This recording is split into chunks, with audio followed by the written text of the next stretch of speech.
अस्सलाम वालेकुम जी। त मां तव्हांजो पंहिंजो केमिस्ट्री टीचर अब्दुल ख़ालिक तव्हां ॾिसी रहिया आहियो मुंहिंजो यूट्यूब चैनल। असांजो चैप्टर हली रहियो आहे एटॉमिक स्ट्रक्चर, जंहिंजो अॼु असां डिस्कशन कंदासीं लेक्चर नंबर 6।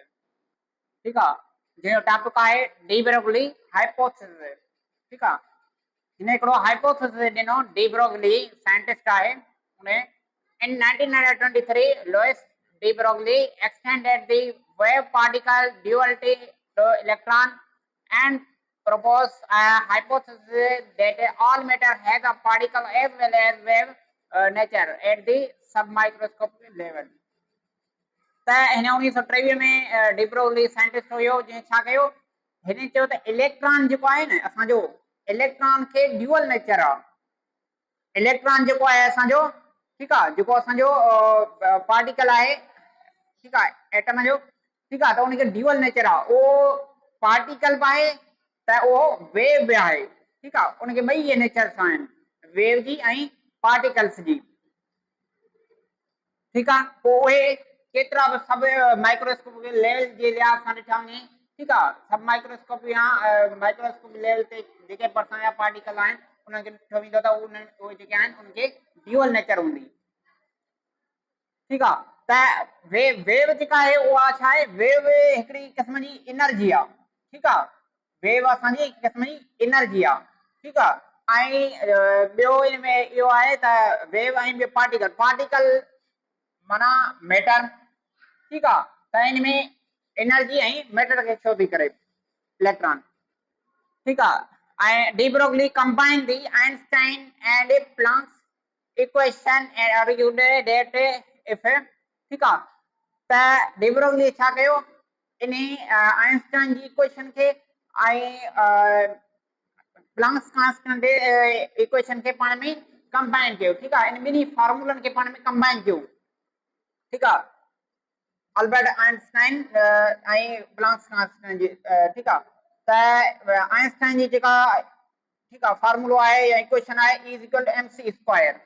ठीकु आहे, ही मशहूर इक्वेशन आहे। ठीकु आहे, जेको ही चइजे त एनर्जी जो फार्मूलो आहे, ऐं प्लैंक्स कांस्टेंट उनजो फार्मूला E = h न्यू। ठीकु आहे, त ई जेका आहे एनर्जीअ खे छो थी कराए। ठीकु आहे, ऐं एम जेका आहे उहा मास खे ज़ाहिर थी करे। एम छा आहे असांजो, मास, ऐं सी जेको आहे उहो स्पीड ऑफ लाइट। ठीकु आहे, स्पीड ऑफ लाइट असांखे ख़बर आहे त 3 × 10⁸ मीटर पर सेकंड। ठीकु आहे, त इहे स्पीड ऑफ लाइट आहे। ऐं ठीकु आहे, हाणे हिन ॿिन्ही इक्वेशन खे कंबाइन करे जॾहिं हिन ॿिन्ही खे कंबाइन कयो त असांखे हिकिड़ो नओं फार्मूलो ठहियो, लैम्डा = h/p। त लैम्डा जेको आहे इहो असांजो वेव लेंथ खे ज़ाहिर थो करे। ठीकु आहे, वेव लेंथ खे ज़ाहिर थो करे। h प्लैंक्स कांस्टेंट, ठीकु आहे, एक कांस्टेंट हूंदो आहे जंहिंजी वैल्यू हूंदो आहे 6.63 एक्सपोनेंट 10⁻³ जूल सेकंड। ठीकु आहे, त इहा हिनजी वैल्यू आहे। ऐं पी जेका आहे उहा छा आहे, मोमेंटम ऑफ पार्टिकल्स। ठीकु आहे, मोमेंटम आहे। ठीकु आहे, मोमेंटम छा आहे, क्वांटिटी ऑफ मोशन खे चवंदा आहियूं। ठीकु आहे, मोमेंटम। ऐं हाणे हिते जेको इक्वेशंस ॾिनल आहिनि, ठीकु आहे, एनर्जीअ जो जेको मास सां रिलेशन आहे उहो डायरेक्ट निस्बत आहे। ठीकु आहे, डायरेक्ट निस्बत आहे, त एनर्जी जॾहिं वधंदी असांजी त मास बि अधु खुद वधंदो। ठीकु आहे, ऐं स्पीड ऑफ लाइट सां बि डायरेक्ट निस्बत आहे। ऐं ॿियो वरी जेको प्लैंक्स कांस्टेंट में आहे उन जी वरी एनर्जी जो इहो फार्मूलो आहे E = h न्यू। त एनर्जीअ जी जेका आहे ही न्यू जेको आहे फ्रीक्वेंसी खे ज़ाहिर थो करे। ठीकु आहे, असांजो छाखे ज़ाहिर करे, फ्रीक्वेंसी ऑफ लाइट खे। त एनर्जीअ जो फ्रीक्वेंसीअ सां बि डायरेक्ट निस्बत आहे। जॾहिं एनर्जी असांजी वधंदी त फ्रीक्वेंसी बि वधंदी। ठीकु आहे, फ्रीक्वेंसी छा आहे, फ्रीक्वेंसी जेका आहे असांजी चइजे त जी जेका वेव आहे, ठीकु आहे, लहर आहे, जॾहिं फ्रीक्वेंसी खे असां डिफाइन कंदा आहियूं, ठीकु आहे, नंबर ऑफ साइकिल्स पर सेकंड। ठीकु आहे, हिकु सेकंड में जेके बि साइकिल्स जेके पैदा थींदियूं, ठीकु आहे, जेके बि हिकु सेकंड जे अंदरि जेतिरियूं बि साइकिल्स असांजूं पैदा थींदियूं त उनखे असां फ्रीक्वेंसी चवंदा आहियूं। ठीकु आहे, ऐं ॿियो आहे हिनमें लैम्डा। लैम्डा जेका आहे इहो आहे असांजी वेव लेंथ। वेव लेंथ जेको आहे असां चवंदा आहियूं त हाणे हीअ आहे असांजी चइजे त वेव आहे।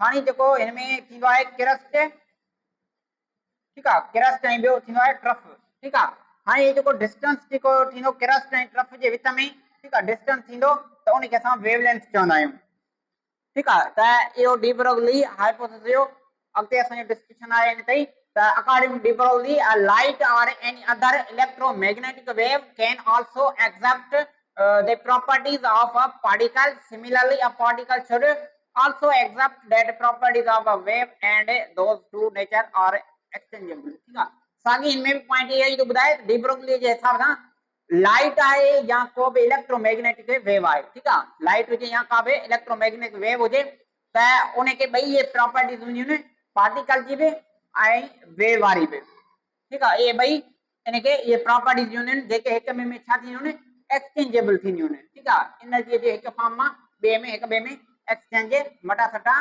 थींदियूं रहंदियूं आहिनि ठीक आहे त इहो हुयो असांजो डी ब्रोगली हाइपोथेसिस जंहिंमें छा उन चयो त इलेक्ट्रॉन खे जेका आहे ड्यूअल नेचर आहे त उहो पार्टिकल बि आहे त वेव नेचर बि आहे ठीक आहे त इते जो असांजो लेक्चर कंप्लीट थियो